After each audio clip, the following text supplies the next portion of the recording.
Hey everyone, happy Friday and welcome to the Wilder Ride. Before we start the show, wanted to remind everybody that we do have a way of financially supporting what we're doing, and that is via our Patreon page at patreon.com/The Wilder Ride. And so it goes without saying, we owe some people a thank you. Let's start off with Tara Bain, who has been with us from the very beginning, our very first patron, a stalwart supporter of the Wilder Ride. Thank you, Tara. We have two executive producers we need to give top billing to next. That includes Wendy Muller, who joined us last season and has been a stalwart supporter. Thank you, Wendy, for all of your support and your activity in the listeners group. And to Ross Seymour, a golden ticket subscriber. You get executive producer credit as well. Ben Forty Ford, from across the pond, a member of the podcast team of 60 Minutes With, a podcast everyone should be subscribing and listening to. Unforgettable. We're not sure who you are. You've chosen a name that for us will always be unforgettable for supporting our show. Doug Greenberg, one of the hosts of the Rocky Minute, also a podcast you guys should be subscribing to. Doug, thank you so much. The husband and wife team of Matt and Valerie Biller, thank you guys. Matt came on board when we started doing our Patreon show Poltergeist and has been with us ever since. Off the Bounce, the basketball podcast. Thanks, Coach Peacock. We appreciate your support. A big shout out to Jeff Lieboff, one of the hosts of Radio Labyrinth, a podcast you guys should be following. Keep in mind, though, not safe for work. Also, a big thank you to Professor Robert E.G. Black, a podcaster himself, part of the Movies by Minutes family. He did the show Dave Made a Minute and Michael Myers Minute, also in the midst of The Room Minute. Yours truly, along with Walt, were both on Dave Made a Minute, and I was on the Michael Myers Minute. So thank you, Robert, for being a supporter. Melissa Moody, we appreciate your support being out there, and Rob Smithers. You guys are fantastic. It takes a lot to put on a show like this. If you'd like to be a supporter, please join our Patreon group. It starts as little as $1 a month. So let's get to it. Before we waste any more of your time, let's welcome to the stage, Gene Wilder. Inside this room, all of my dreams become realities, and some of my realities become dreams. What in the wide, wide world of sports is going on here? Alive! It's alive! It's alive! You are listening to The Wilder Ride, getting wilder by the minute. Here are your hosts, Alan Sanders and Walt Murray. Hey everyone, happy Friday and welcome back to The Wilder Ride, a podcast that celebrates the films of Gene Wilder 1 minute at a time. And season 2, we are diving into Blazing Saddles, and today we are diving into it thousands of men again and again, minute at a time. I'm your host, I'm Alan Sanders. I am your co-host, Walt Murray. And it is our distinct pleasure to welcome for the very first time joining us on this podcast, Megan Baillie. Megan, welcome. Thank you so much. I'm excited to be here. Great to have you join us in on the conversation. I know one of the things you said very early on when we were announcing this project, you would love to be part of it, and if you could, you'd wanted some minutes with Madeline Kahn. Yep, I'm very excited. So tell us a little bit about first your background with Blazing Saddles. Like, for somebody like you, where does that movie fall in terms of comedies and what drew you to this project? That's a great question. So I kind of grew up as a big movie buff. My mom and I watched a lot of movies when I was younger together. And my parents are musicians and kind of just artistic in general. So at an early age, I got interested in comedy and performance and kind of slapstick stuff. Always loved kind of the goofier movies like Airplane and then fell into like Mel Brooks movies, and Blazing Saddles is a classic. So kind of all went from there. My interest in movies, comedy, all that good stuff started probably when I was around 10 years old. And now that I'm older and I actually do act and do comedy and do improv and things like that, I definitely have a deeper appreciation for the humor of Mel Brooks. Now, this movie, obviously, we hear a lot today that say, folks say this movie could never be released today. And I don't know that I disagree with our current climate, but what do you think when you hear somebody say that? I think it's probably true. I think it definitely is not politically correct. So it could be stepping on some toes or making people uncomfortable. But I do still think, like, rewatching the minutes and rewatching the movie, it kind of, even though it might not be released today or not be accepted or cherished today, there are some things in there that still hit my funny bone.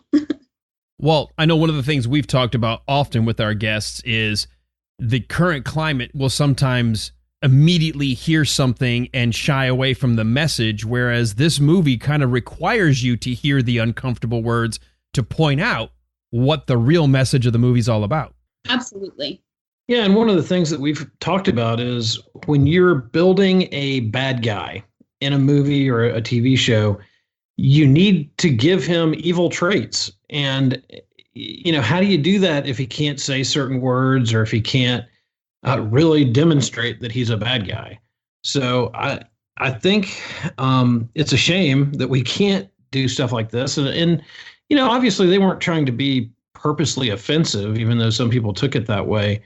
But it does lose a lot when you can't build characters that way and tell a story. Absolutely. Yeah. Yeah, I completely agree. I think that to tell the right story, and obviously there's so many different stories you could be telling, but I think to tell the right story, you need the artistic freedom to create the character in the true image of what you're trying to convey. And I think he did a good job.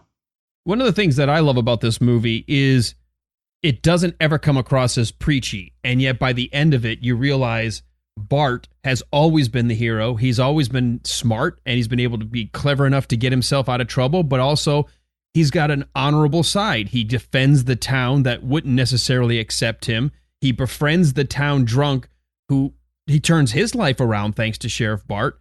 These are some of the things we've already talked about in our previous minutes. And so we're introduced this past week to Lili von Stupp because Hedley Lamar has decided if the beast can't tame this sheriff, if the townspeople haven't kicked him out or killed him by now, maybe I'm going about this all wrong. Maybe I need Beauty to come after him. So in terms of the introduction of a character, Madeline Kahn gets into this movie very late. I mean, we're 50 some minutes in before we even see her. Yeah, that's true. So for you, what is the character of Madeline Kahn? How does that speak to you when it comes to this movie? I absolutely love the over the top. Just it's subtle and also over the top at the same exact time, which I really appreciate. And I think it's kind of nice too to introduce kind of a big character or a big shift in the plot halfway through the movie, just because it keeps it interesting. It keeps you on your toes as the viewer. It's not one note. Right. Well, you and I had talked about this already earlier this week when we first introduced Madeline Kahn's role when Hedley came to basically say, I want to get you to seduce and abandon the sheriff of Rockridge. For coming in so late into the movie, this song got her, or the performance itself, but this was the first time we really see her, got her the Academy Award nomination for Best Supporting Actress. Well, one thing I think that this says about her, actually, I think it says a couple things about her, that she could come into the movie this late and make such a huge impact shows how awesome an actress she is and how strong her performance is. I think the second thing it shows, and we saw this too in Young Frankenstein, that she was not afraid to take a smaller role and knowing that she can make it her own.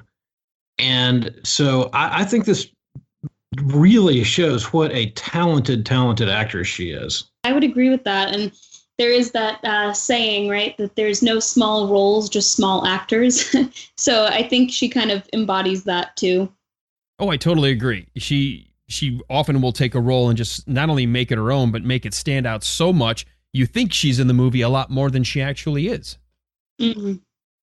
And it was that same way in Young Frankenstein. And I think some of the other movies that she was in too, that she is such an impactful actress that you do walk away thinking that she was in a lot more.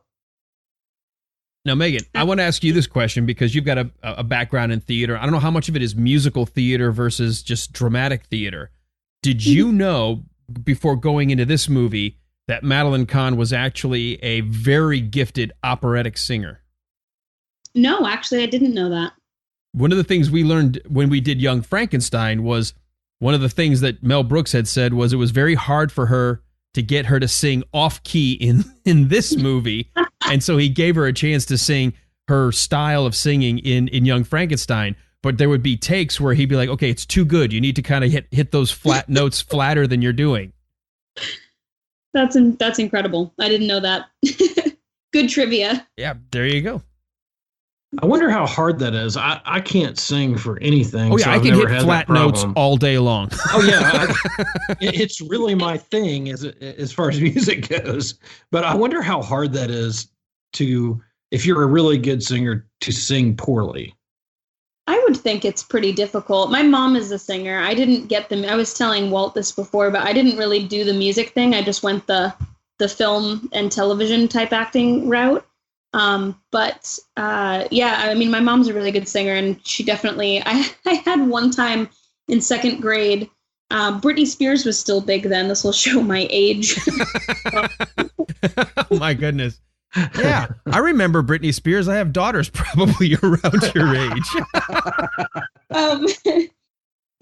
Here's your diversity. So there was a radio contest you could call in, and if they wanted moms to call in and sing a Britney Spears song, and my mom didn't know the lyrics, and obviously my mom was singing like Judy Garland, you know what I mean? Like this was not the style of music that she was going to sing. But I ended up writing out the lyrics for her, and she sang it and won us tickets to a Britney Spears contest. Oh, that's fantastic. Oh, wow. So I feel like she was still a really good singer. She didn't sound like Britney, but I think you would have had to try to sound like auto-tuned or kind of sound terrible, but but she still won us those tickets. So well, go mom. That's awesome.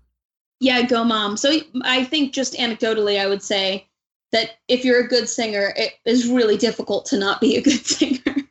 Well, we definitely know from the notes from, again, when we did Young Frankenstein last season, that Mel Brooks had specifically said how hard it was to get her to keep singing off tune. And it had to be something you had to be consciously aware of, that, okay, I can't hit my notes. I can't hit them well at all.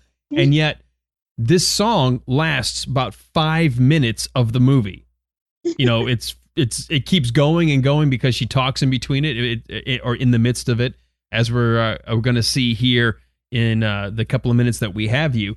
So let's go ahead and just dive into where we are mid-song, because, Walt, we've been here all week talking about Lili von Stupp, and we're going to start with her on the lyric, "I've had my fill of love," and we're going to end with "tired of playing the game," which she says several times throughout.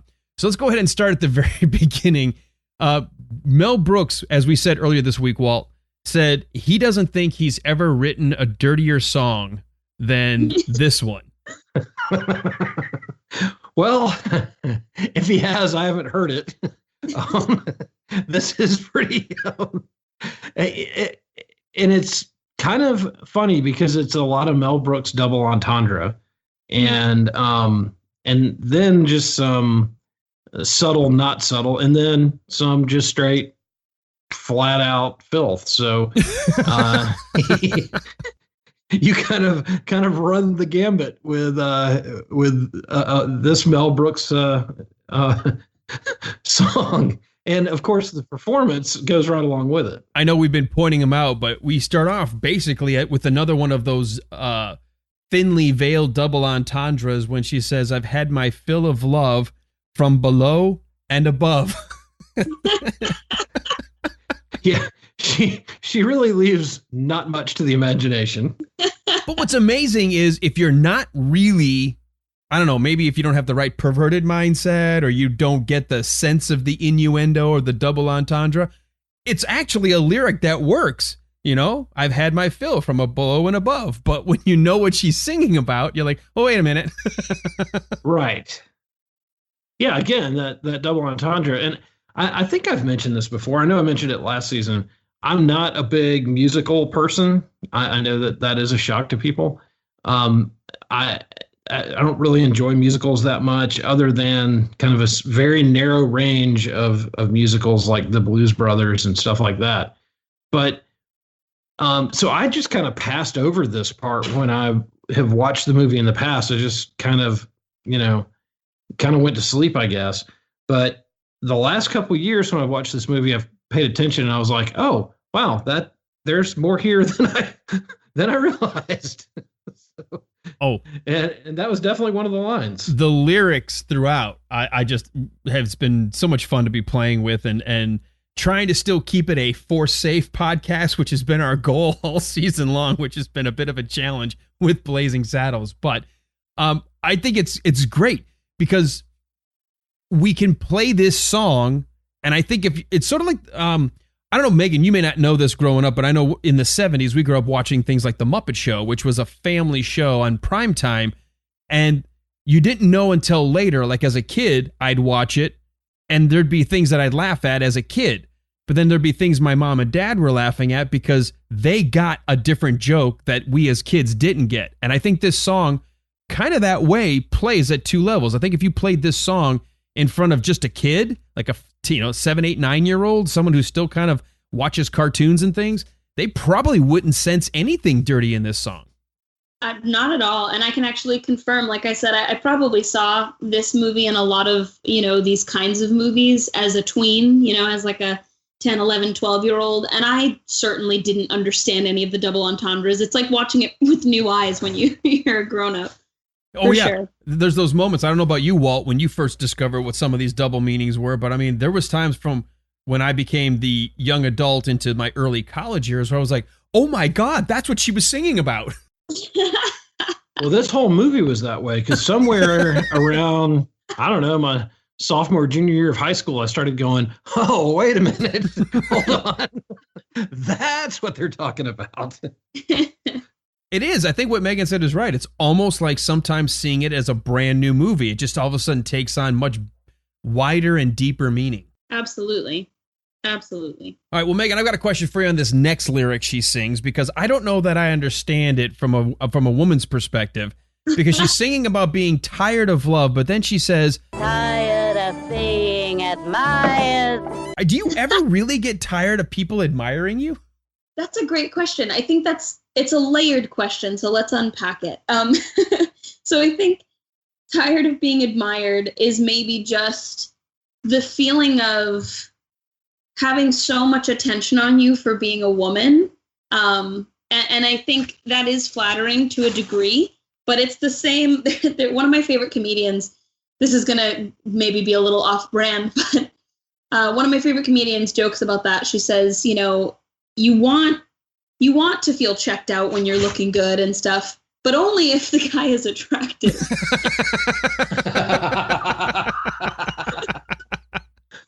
Yeah, you know what? There's a sort of a joking way that we heard about the whole idea of sexual harassment. They said the degree to which you feel harassed is how attracted you are to the person doing the harassing. Exactly. So I think tired of being admired could just be like feeling overclamped, feeling like feeling just bombarded with attention, unwanted attention. Maybe. Walt, have you had any problems with this about feeling, you're just tired of being admired? Oh, constantly. It has been a constant problem for me since day one. It's just constant sexual harassment. Oh, constant. It really has just gotten ridiculous. Yeah, I'm on the exact opposite. I'm like, I'm just waiting for someone to feel like I'm worthy of being harassed. Can you all pick me? I'm last.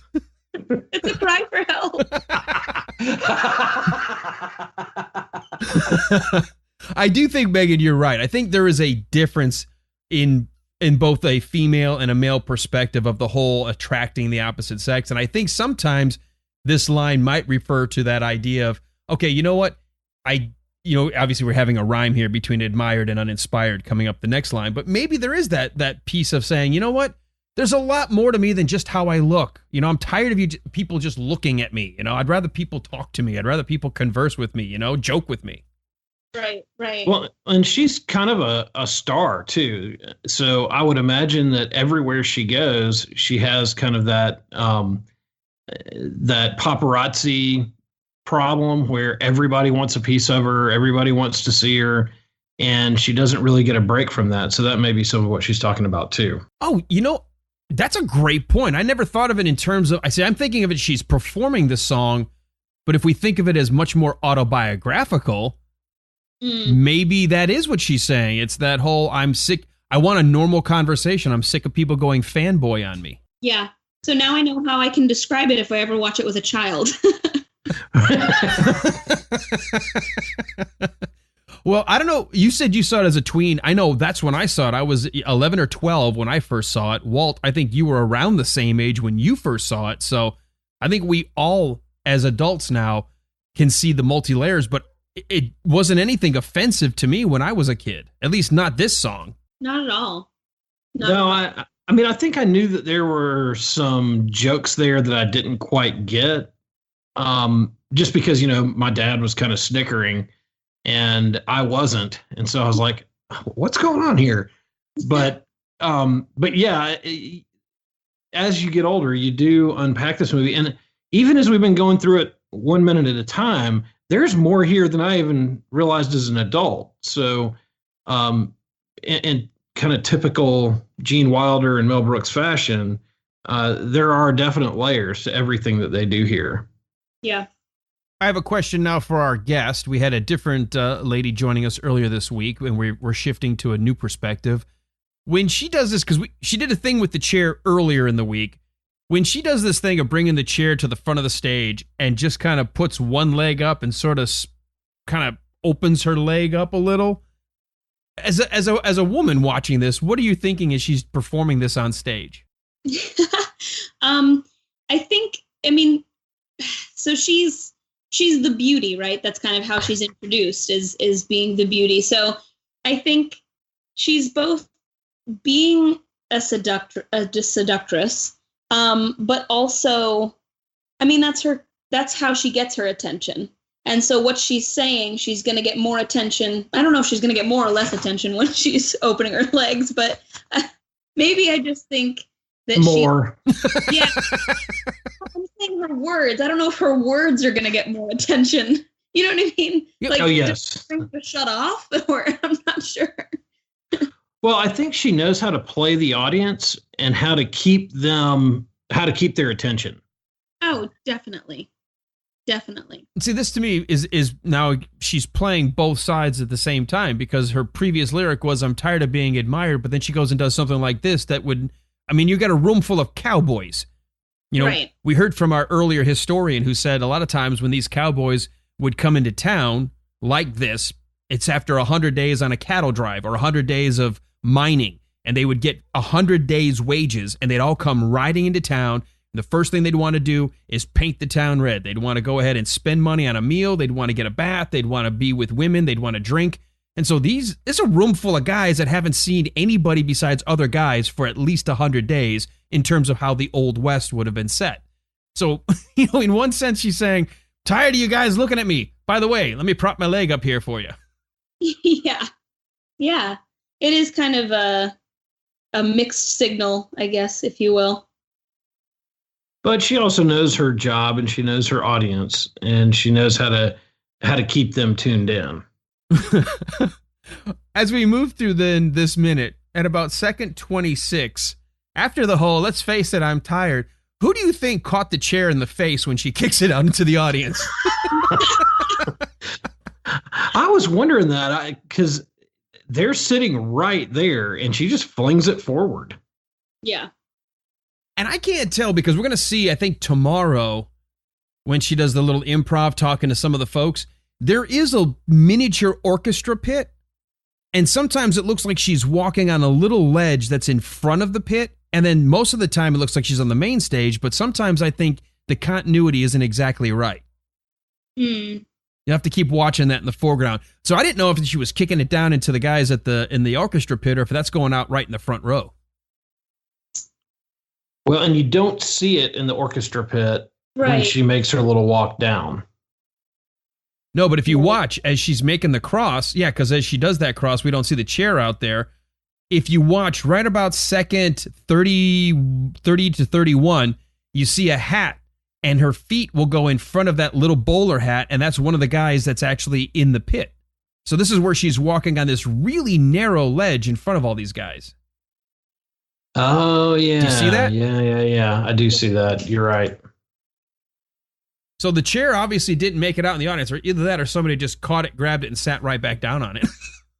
Well, it could be like when the guitar player throws his pick into the audience. Everybody's grabbing for it. Somebody grabbed the chair and took it. Huh.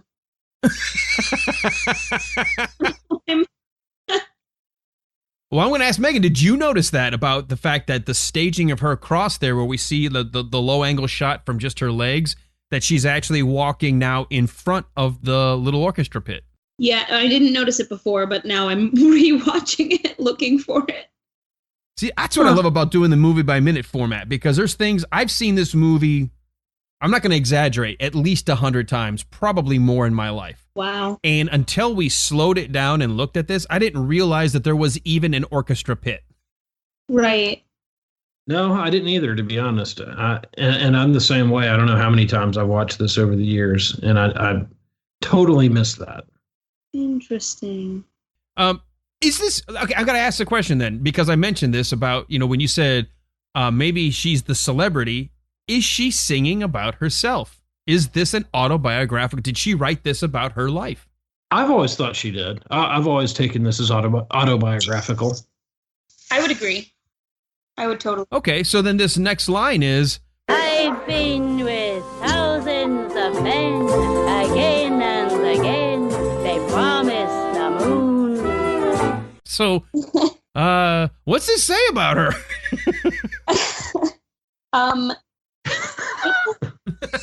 Well, I think we might assume that she's been with thousands of men. Again and again. Again and again. And they always disappoint her. Well, I guess so. She hasn't found the right one yet. I mean, she might be exaggerating the number. You know what I mean? Because she's so tired. So, I mean, you can imagine thousands of men would be pretty tiring. I don't know if it actually is. I would have to imagine, yes. Just a thought. Not speaking from personal experience. Well, and I think too, not only that, but she performs for men constantly. She's always on stage. She's always meeting a male audience because that's the kind of group that she performs for. So I'm sure, guys throw themselves at her all the time, and she has offers all the time. And so I think figuratively and really, she's met thousands of men who've promised her whatever, and none of them have been able to follow through. That's a good point. Maybe we're reading too much into it. Just because she's quote unquote with somebody, that might be just drinks, might be dinner. She might be like, you're not even worth my time, and it's done. But yeah, maybe it's just being on the road, meeting literally thousands of people. Yeah, could be. Well, and can you imagine if you're an actress today who's on like Instagram or whatever, and just think of the number of guys who probably, send creepy notes all the time. And so, hey, get off my Instagram. They call it sliding into the DMs. Oh, into the direct message world? That's what all the kids call it. Yeah, slide into my DMs. Slide into my DMs. Okay. See, I think she's writing a Mel Brooks lyric there. I think there's a double meaning in that. Yeah, that's not a double entendre. Well, unfortunately, if we're saying she might have only hung out with thousands of men, she has this next line here, which, by the way, there is a little lyric or a little thing that she shouts out that I want to ask about. But she says, "They're always coming and going and going and coming, and always too soon." And what do you think she says right after that? I don't know that there's any hidden meaning there. No, I know. But she says that, but then you see her say something, 2 words. Can you hear what she says? I don't think I heard it. Megan? I don't think so. I didn't hear it either, no. So she says, after she says, "an always too soon." Right, girls? How many women are in this audience? Oh, yes. Yeah, right. Yeah, that's right. There are a few, actually, in the side of it. I don't know if they're just waitresses or what, but there's a few. I see there's 2 ladies that I can see, one in a red dress, one in a brown dress in the crowd.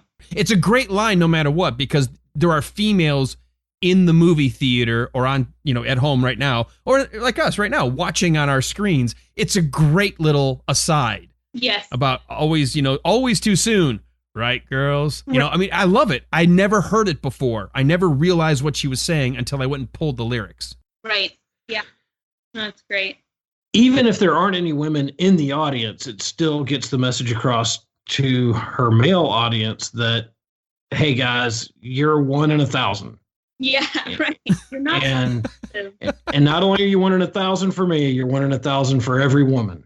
Yeah. Yes. I do. It is a great comment about, this whole idea of, you guys, you don't take care of your ladies like you should. Yeah. I think. Because she basically pulls all the women in with that line and says, right, girls, always too soon. Right. They're always disappointing. She's walking such a fine line with us. I love it. And it's almost like that meme of I'm special just like everybody else or whatever, that, hey, you're just a face in the crowd at the end of the day. Yeah. Right. Okay. Well, we're going to end this minute on the final lyrics that we hear. She says, I'm tired of playing the game. So she's coming back around to that reprise, sort of that chorus that's going through here of always being tired. Before we wrap up then this minute number 55, Walt, do you have anything in your notes for this particular minute that we missed? The only thing I was going to mention that we hadn't hit is right around the 47 or 48 second mark, right towards the end of this minute, a hat goes flying by. Right as she's saying, right, girls? Yeah, right at 47. A hat just goes flying right in front of her. And I don't know why that's always struck me, but it's like, what was that? Why did somebody throw their hat? So, but it just sails by. You don't see where it goes. You don't see where it came from. Everybody seems to have a hat when they pan the audience. So I don't know what that was all about, but that was weird. That is funny. It goes where the chair went. And there's like a black hole in the room that just... I was going to say there's some gravitational anomaly that's sucking all these free objects into it. It's like a poltergeist. That's also where all of the missing socks from laundry goes. All of that same vortex. It's into the unknown. Yeah. And what's great, Walt, you point that out, is I think it crosses basically directly in front of her face, but obviously it's in the foreground, so it never affects her performance. I mean, she doesn't even blink as it goes by. It doesn't even catch her eye. Like, she doesn't even look, who the hell threw a hat? She's just completely in her performance. Yeah. And you'd almost expect from Mel Brooks like a whistle sound or something as it goes by. But nothing. It just is a hat that flies by, and that's it. All right. Anything else you got in your notes, Walt? No, I think that's about it. Megan, what about you? You are our guest. What did you have that we might have missed on this minute? I think we touched on pretty much everything that stuck out to me, and then hit some other cute little chestnuts that I missed. Now, I don't know if you knew this. I know I'm kind of reiterating what we talked about earlier in the week. Did you ever see the version where she first makes her entrance on stage wearing a men's pinstripes top hat and tails? No, I've never seen that version. So according to the script and what was supposed to happen, and this was actually in the televised version, which is the first version of this movie I ever saw, she comes out in top hat and tails, almost like a pinstripe suit. And she comes out and she says, I'd like to now do a rendition for you, a rendition to you of the song that closed Poland. And she said, but first, do you mind if I slip into something a little more comfortable with your kind permission? And they all yell, permission granted. She goes, you're too kind.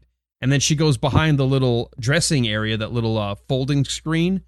And you hear like two rips of clothes, like, and then she comes out. And so as we see in the theatrical version, she already just comes right out. If you notice, she didn't make her entrance, well, from stage left or stage right.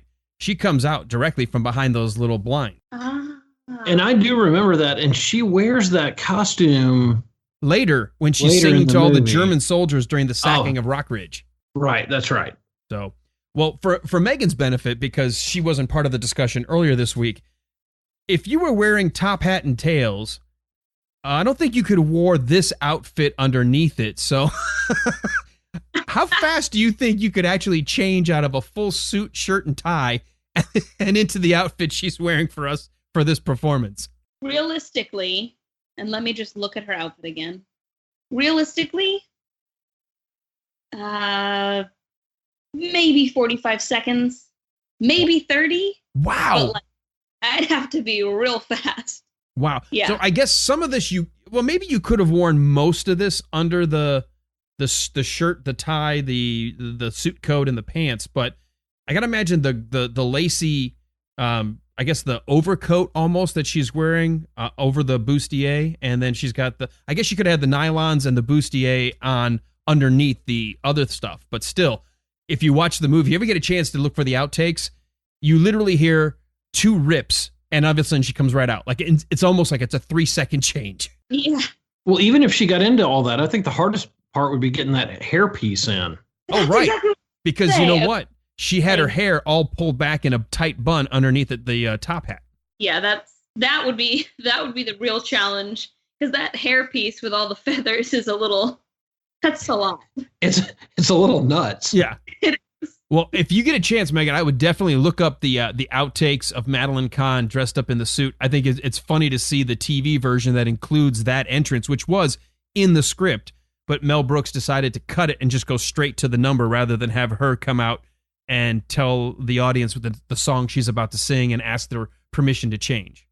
Because she's going to do that joke later, Walt, with Bart, when she asks if she can slip into something a little bit more comfortable, yet this is what she's wearing to start with. Yes. Yep. All right. So I don't have anything else in my minutes. Megan, is there anything? I know you said you think we hit it all. Anything else since I brought up that discussion? No, I think we got it. I'm really glad that it was Walt, right, that mentioned her hairpiece. Because I was just thinking a few minutes ago, we haven't talked about that damn hairpiece. Well, we have it with you. Okay, that's fair. I was thinking that maybe it's just because you're both men and you just weren't thinking about the hairpiece. But I have been thinking about this hairpiece the whole time. You're with us. I mean, since this is your first time joining us, I don't have a problem with recapping some of the stuff that was discussed earlier this week. Did you have any notes about it, or any just thoughts about having this almost like crow feathers looking like coming out of her hair? Yeah, it's very like Hitchcockian. Like you got like the birds. It's like making it look. I mean, that's all I kept thinking, is it looked like she had a crow attack her. Yes, it does. Got stuck in a wind tunnel or something. And don't get us wrong. Just because we're men, we notice that. Sure. I didn't notice it at all. Did you all? Notice what? Yeah. All right. Well, we are wrapping up this minute 55. We're actually going to bring Megan back on Monday because we want to continue to have some discussion during this song, because we've got some improv with the audience that we want to get to. But Megan, since you are our guest, you actually have been a guest on a couple of these other Movies by Minutes podcasts where people can maybe hear your take on certain movies, but you're also thinking about, and maybe by the time this airs, you will have a few episodes out, but you're planning your own Movies by Minutes podcast. So why don't you take a minute and promote where you've been and what's coming up? Love it. So I have guested on the Austin Powers Minute in the past for her season 2, for Johnny Powers season 2, and then I also guested on Mean Girls Minute as well with Doug and Liz. So I've done a little bit of guesting, and I am going to be having my very own Bohemian Rhapsody Minute, and my intention is to get the first episodes up at the within this month, within March. Fantastic. Yeah. Walt, where can people learn more about us? It's Friday. Maybe they need to go binge. Maybe they want to go hear some of the other stuff we've done. Well, if you want to hear the other stuff we've done, probably the best place is to go over to iTunes or your favorite podcatcher and check out the season 1 episodes, which covered Young Frankenstein, or go to patreon.com/thewilderride and check out some of our other stuff that we've done. We covered the movie Poltergeist and Christmas Vacation in kind of a shorter format, I guess, sort of a shorter format, a very long, shorter format. And those are behind the Patreon wall. So there'll be some opportunities there for you to help out our show and to get some behind the wall pay material. And come back Monday, because we want to continue the song. We've been enjoying watching the performance of Madeline Kahn, the wonderful, brilliant, talented, most fantastic of all lady actresses in Mel Brooks movies. We love Madeline Kahn, and she continues with Ain't It a Crying Shame? And we're going to end with some drunk deciding it's time to come up on stage. To find out what happens with all of that with minute 56, you got to come back here on Monday for this, The Wilder Ride. Sick and tired of love. No guy has ever sung that song. No. Ever. In the history of mankind. No, honey, please, not again. But where can I get one of those feather things? You know where I have them? The duster. Your wife would be so thrilled that you were cleaning. That's about all I get to do now.